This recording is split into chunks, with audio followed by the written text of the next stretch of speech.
And so, I was born. The first people I remember seeing were the old man, the old lady, and their daughter, Heather.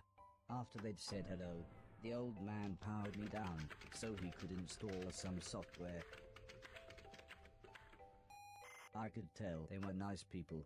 The old man didn't give me a silly voice or stupid personality. And the old lady didn't dress me like a clown. Although for some reason, Heather really didn't like me. Once I'd had time to get used to walking, the old man asked me to dash from one end of the room to the other.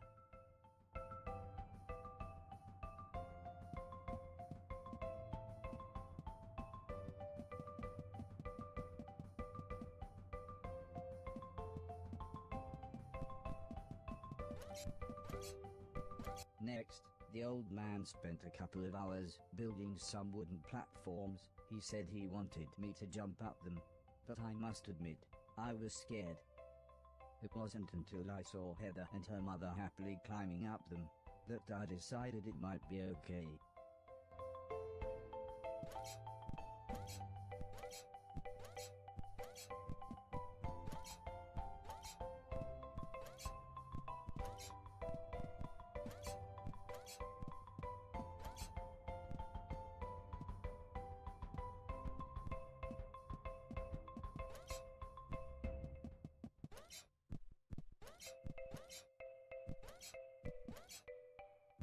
The old man then rearranged the platforms. He told me to try to reach the other end of the room without touching the floor. Heather said the floor's made of lava. But when I smiled at her, she just frowned and looked away. The old lady arranged some pillows and blankets. She said it was in case I fell, but I think she just wanted it to look more like lava.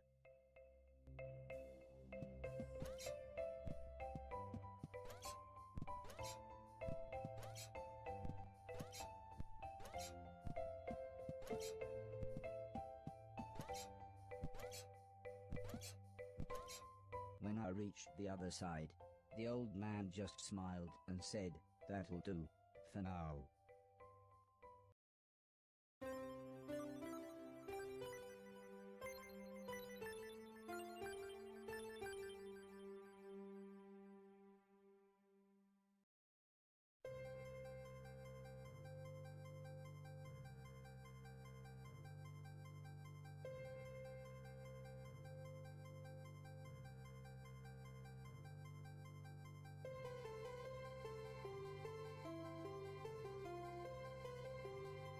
A couple of days after those first lessons,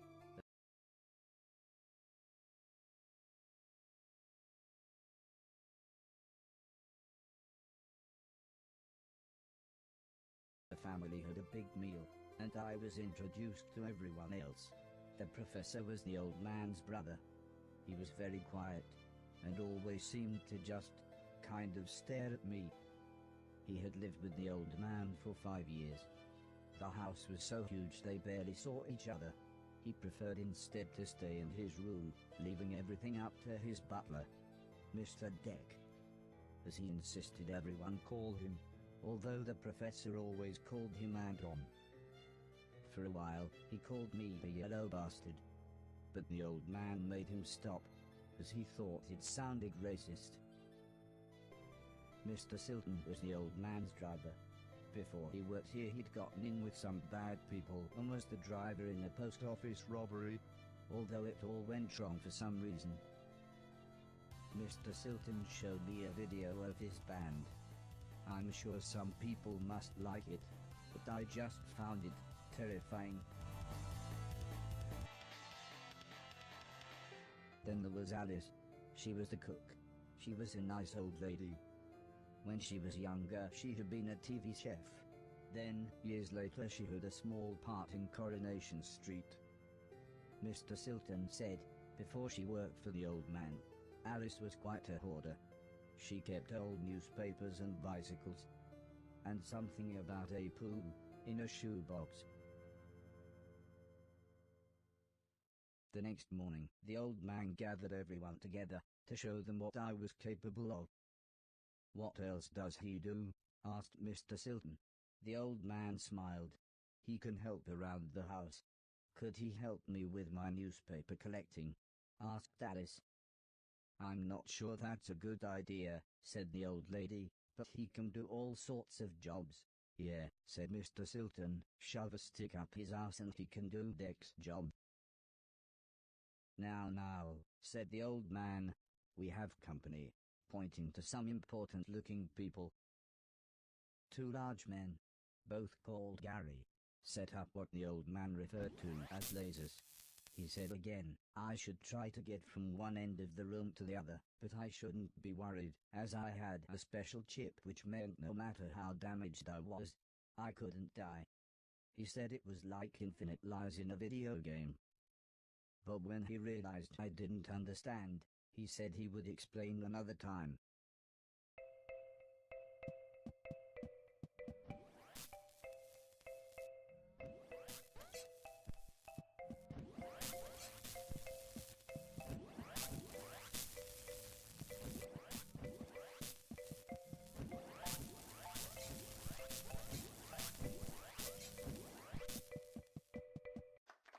Everybody clapped, except the important-looking men. Not exactly a cold, calculated killer, is it? Said the man in black. The man in grey laughed. What kind of artificial intelligence was that? He asked. Move right, unless there's something in the way. Okay, said the old man. He turned to me and whispered, they're going to make it quite a bit tougher, but I'm sure you'll be fine.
The Garys then rearranged the room one last time. The old man smiled.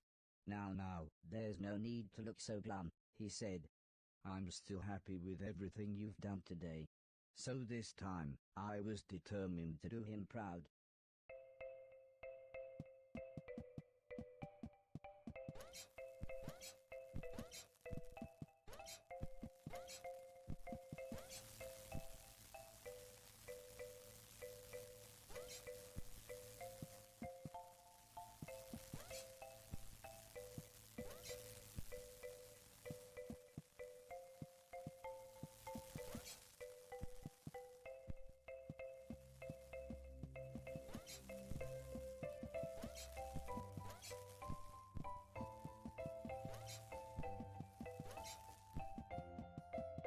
The old man's friends actually seemed quite happy when I made it through. "We might have a winner after all," said the man in black. "It's no Killbot 3000, but you can almost see the fire in its eyes." A couple of days later, the old lady said she had a surprise for me, my own room. She also wanted to play me some music. I wasn't sure after what Mr. Silton had shown me.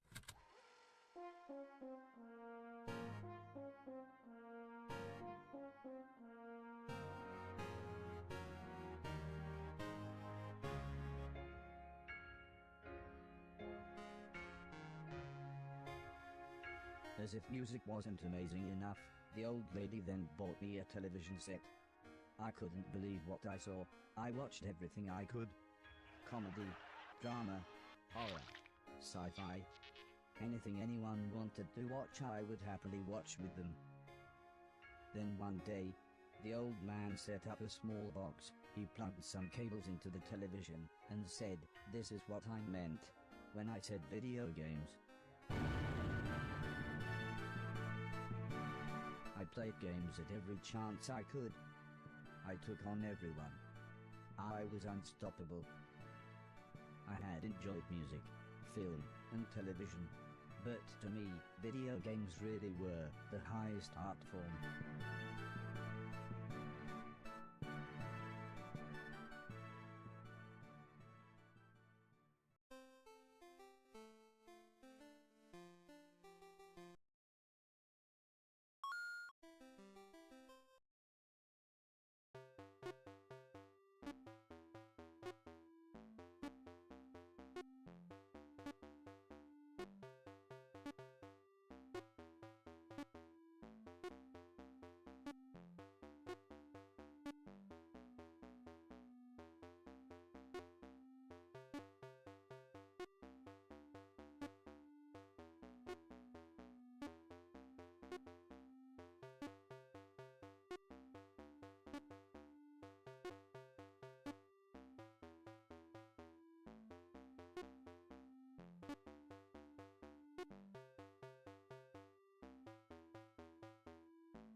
Heather's birthday was a couple of months later.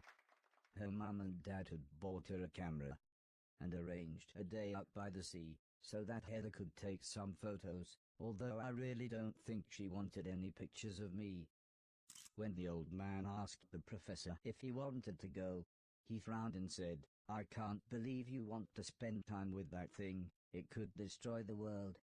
I wasn't sure what he meant, but the old man just smiled and said, "That's what you said about the Game Boy. Anton, how about you?" "I don't think so," said Mr. Deck. "The last time I got in that car, Barry crashed us into a branch of Woolworths. I never would have gone into Woolworths of my own accord."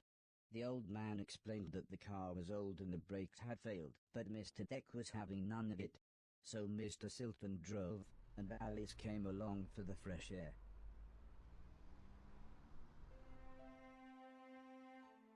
I enjoyed being outside. Although, the old lady kept telling me to be careful of the rickety old walkways. It felt like she was telling me off, but I think she was just concerned.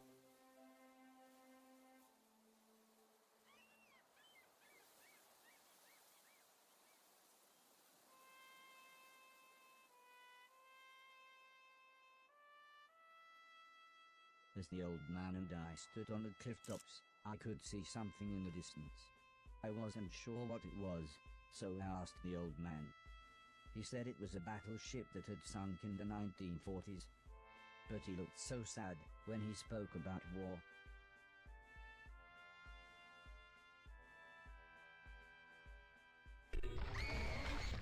I didn't see what happened, but the metal platform Heather was climbing on had collapsed. She was safe, even if the rocks she was on looked very dangerous. The tide was rising, and we didn't know how long the Coast Guard was going to be, so I offered to climb down and get her.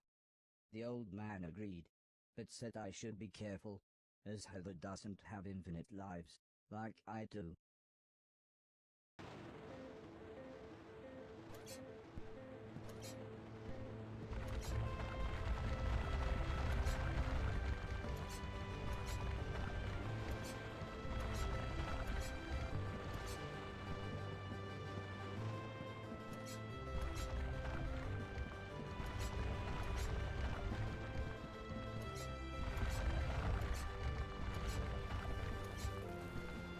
Heather was unconscious, and her leg was broken, so I picked her up as gently as I could. I decided it would be best if I didn't run the rest of the way.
An ambulance had arrived by the time I had made it back to the cliff top.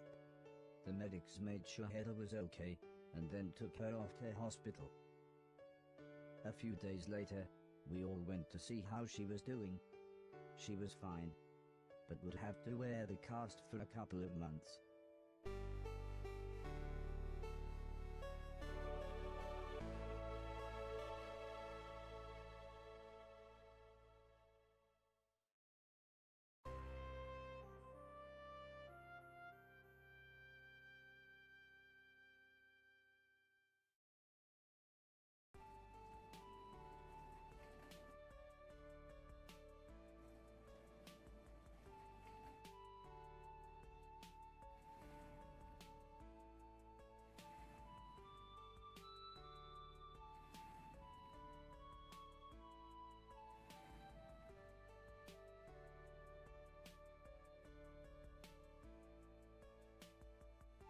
Once Heather got to know me, we became good friends. We enjoyed the same films and TV. She was also annoyingly good at some of my favorite games. After a while, she became very interested in how I worked. Soon she knew as much about me as the old man did, if not more.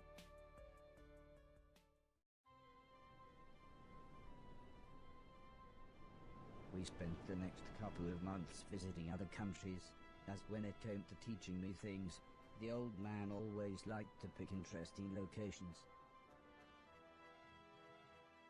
He had explained the basics of mathematics to me at the Great Pyramid of Egypt.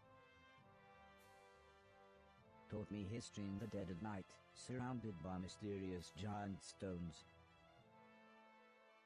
And even showed me science in action high up in a hot air balloon. This is why I was surprised when the old man took me to a restaurant. It was nice, but it seemed very somber compared to the previous grand locations.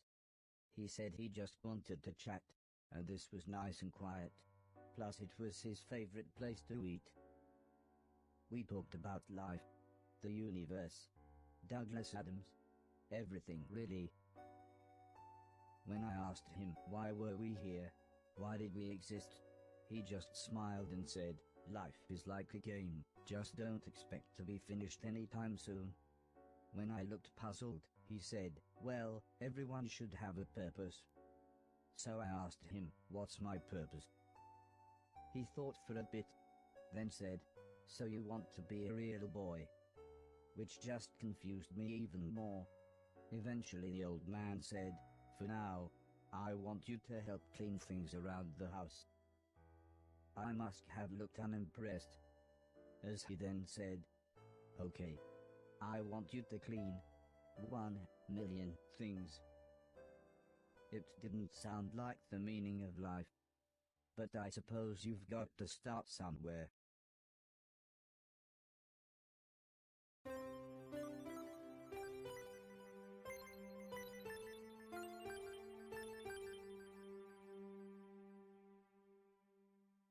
The next day, the old man said he wanted to install some more software, so he powered me down. When I came to, he said Mr. Silton had a joke for me, and that I should pull his finger. I don't think I got the joke. So the old man powered me down again. This time when I pulled Mr. Silton's finger, I got the joke. But it wasn't very funny. The old man then explained that he had installed a special chip which allowed me to clean away anything that was broken. He said it also tells me how many things are nearby, and how many smaller things are in a bigger thing. It all sounded very complicated, but he said all I really had to do was pause, and it would bring up all the information I needed. He then said he wanted me to find and clean all of the items in the room. He told me there would be some chains to climb, but that would be nice and easy, as I just had to press up. He then finished by saying, when I had collected all the items, I should come back here.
The old man then asked the old lady Heather and I to follow him outside.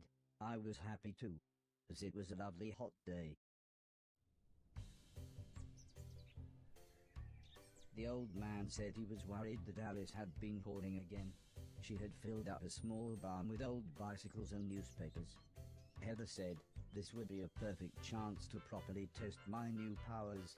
The old man thought for a second, then said, using the steptoe chip, I should find and clean at least 300 things. When we explained to Alice what we wanted to do, she seemed scared. But after the old lady kindly explained that, well, the barn was starting to smell, she said it would be okay. One last thing, said the old man. If you want to use a door, just push up.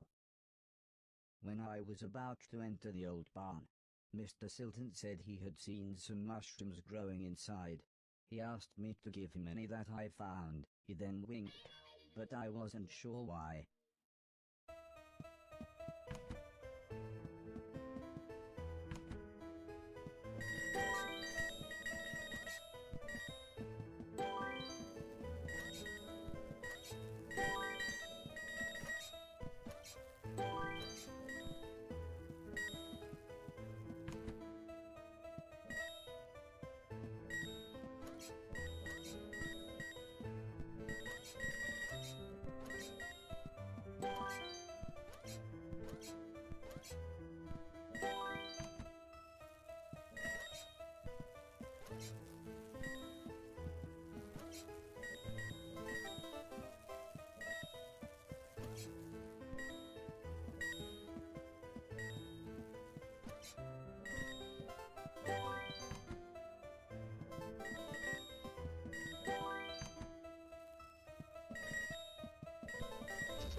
The old man was very happy with everything that I had cleaned.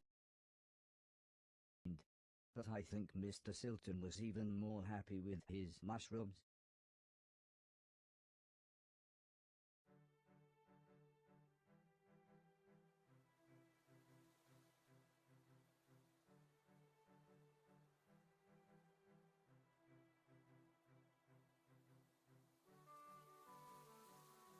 It wasn't the days getting shorter, or the evenings getting colder. It was the falling leaves that really made me feel sad. As we watched the trees blowing in the breeze, the old lady said, "The leaves must fall before the blossom comes." She had already explained the seasons to me, so for once, I actually understood. But it didn't make me feel any better. The old lady obviously had enough of my moping, and said, "Right, next week we're going to have a party." For some reason she insisted that we were all going to wear costumes. Heather was very excited and said, "I've got some perfect ideas."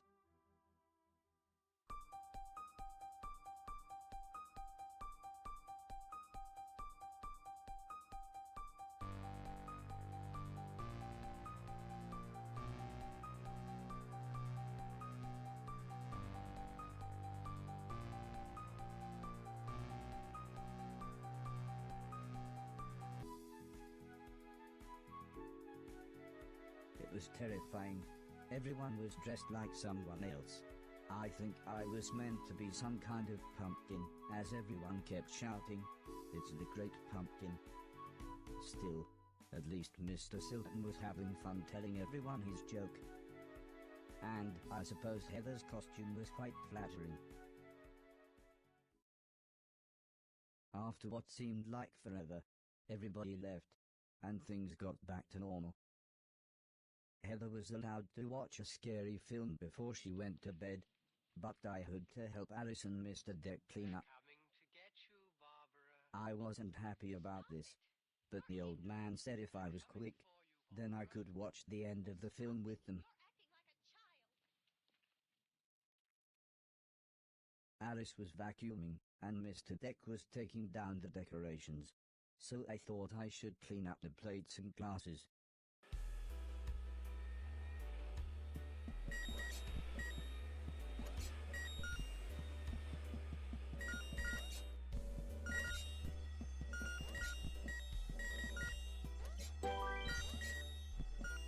The ear-splitting sound was the fire alarm. As usual, Mr. Deck blamed Mr. Silton, saying he was probably smoking one of his